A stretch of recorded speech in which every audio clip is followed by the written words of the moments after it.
Thank you, Mr. President. Well, I was born in a small town. I live in a small town. I'm probably going to die in a small town. Oh, those small town communities. I was educated in a small town. I taught how to fear Jesus in a small town. I used to daydream in a small town. Just a boring romantic, that's me. You know, Mr. President, I did grow up in a small town. Went to a school district that didn't even have a stoplight in it. In fact, you got to go 10 miles from my mom and dad's house to find your first stoplight. And then after that, you got to go another 10 miles to find your second stoplight. So when I got in my horse and buggy and made my way down here to the big city of Harrisburg, I didn't even know what transit was. Had no idea what transit was, had no idea what transit meant to the Commonwealth of Pennsylvania. But now I do. I don't think there is any dispute, certainly in my mind, that there is a value in transit. I recognize the need for solid transit to make an economy go. I appreciate the economic engine that is southeastern Pennsylvania and what it means to the economy of the Commonwealth. But you know, there are other regions of this Commonwealth too. And I would proffer that if not for the electricity that my region produces, your economy might not be so hot down there in southeastern Pennsylvania. So I find it really interesting that for 6 years, whenever I've stood here, begging and pleading for support of my region to save family-sustaining, blue-collar, union-wage jobs, to support a property tax base that funds my public schools, which ultimately pay union employees, what did I get? So many of my friends on the other side of the aisle gave me a pat on the back, expressed empathy for the plight of the community that I represent. Some on the other side of the building expressed crickets whenever I'd bring up the plight of the communities that I represent. And then I was fascinated by some of the comments I've seen coming out of southeastern Pennsylvania. The head honcho of the AFL-CIO, all of a sudden he's calling on me to come back down here and fund transit. The head of the Philadelphia Building Trades calling on me to come down here and fund transit. But you know, years ago when I called on them to help support their brothers and sisters in Western Pennsylvania, whose livelihoods were being threatened and continue to be threatened by bad environmental policies, what did I get? Crickets, some nice words, no walk of the walk, and a lot of canceled meetings. And now you come to me. And now you come to me. Well, let me tell you, we are here.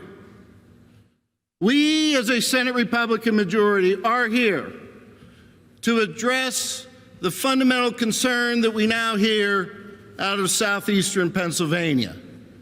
And that despite the way that our rural communities are viewed and treated, which may be why my friends on the other side of the aisle do so poorly in rural communities come election time, we are here to support southeastern Pennsylvania. Now, you might not like the recipe of the soup we've made, but we made a recipe of soup that addresses the issue at hand. As the gentleman from Lancaster County mentioned, $1.5 billion a year on an annual, continual, and growing basis goes into mass transit across this Commonwealth. The PTTF fund that we're talking about, that now has $2.4 billion in it, continues every year to grow because $400 million a year goes into that fund. And in fact, from June 30th till today, that fund has grown by another $135 million. So let's not mask this for what it is. This is a dynamic fund that grows every year because revenue continues to come into it. And it has grown and grown and grown, and now it is $2.4 billion. Now, as the President pro tempore said, we have for 8 weeks been asking the administration for a list. Tell us the projects that this $2.4 billion funds. I think we were first told, oh, that's just a click of a button, click and print. 8 weeks later, we got information. You know, but that old saying, garbage in, garbage out, information we got was garbage. Maybe after we sifted through it, we could see where $1 billion of it was committed. $1.4 billion sitting there uncommitted as the fund continues to grow. $400 million a year, maybe even a little more. So why wouldn't we sit there and say, geez, we have transit money that's not being used. Let's put it on the street and put it to use. Now, you may want to verify what our friends at SEPTA initially said about this piece of legislation, because I'm not sure they quite understood how the dynamics were working with their capital fund versus their operating fund. But the bottom line is those capital dollars are stuck in that account and they can't use them. So we're basically unleashing those dollars to allow them to operate. And by the way, I hear 2026 is apparently a kind of an important year in Pennsylvania. We got a lot going on. So we want to make sure we have a good transit network in place.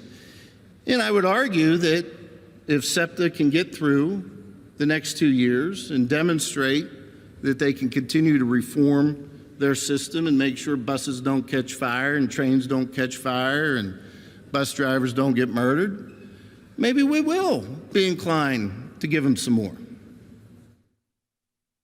Beyond the $1.5 billion that we already give them every single year that, oh, by the way, does organically grow as our sales tax revenue continues to grow. So let's make sure we understand that.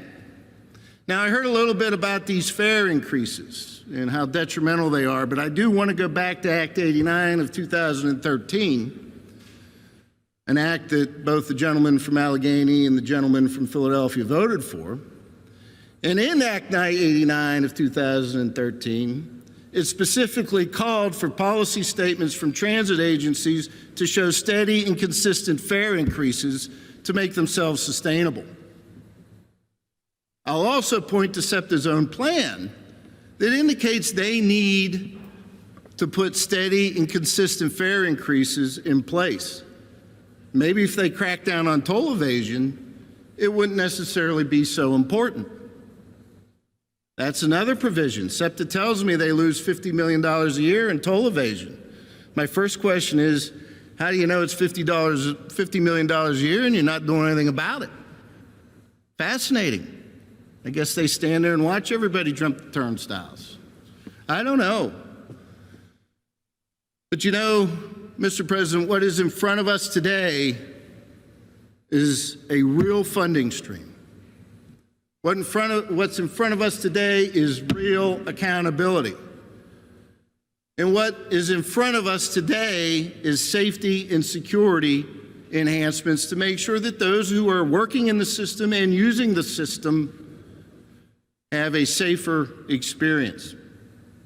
I heard the gentlelady from Philadelphia, the chair of the caucus in the House, talk about how we need to get kids to school. We agree, but we need to get them to school safely. And I would also suggest that when we do get them to school, we need to make sure it's a good school. But that will be a conversation for another day. So, you know, Mr. President, when we all embarked on this journey to figure out how to make divided government work, we tried very hard to continue to do it in good faith. And many of my colleagues here on this side of the aisle will tell you that I kept saying, I'm optimistic. Let's be patient. We're working together on this. But I got to tell you, the rhetoric that has come out of the advocates for transit has been downright disgusting. It has been downright disgusting. The personal attacks that have been placed on colleagues, the professional attacks that have been placed on colleagues, and not just me, but also my family, are downright disgusting. And yet, despite all of that, human nature would suggest, why should I do anything to help? I don't ever get any help from my region. Why should I do anything to help the southeast part of the state? Because I do recognize the greater good. I do understand the value of southeastern Pennsylvania. I do appreciate what it does for the economy. I do appreciate what transit means to the region and what transit means across the rest of this Commonwealth. But we have to appreciate what the other corners of this Commonwealth need and everything in between. You know, there's an old saying back in my small town that the most important road is the one in front of your house. Because if you can't figure out how to put one foot in front of the other and start down that road, you're not going to get very far. I ask for an affirmative vote, Mr. President. Chair recognizes Senator Pittman on leaves.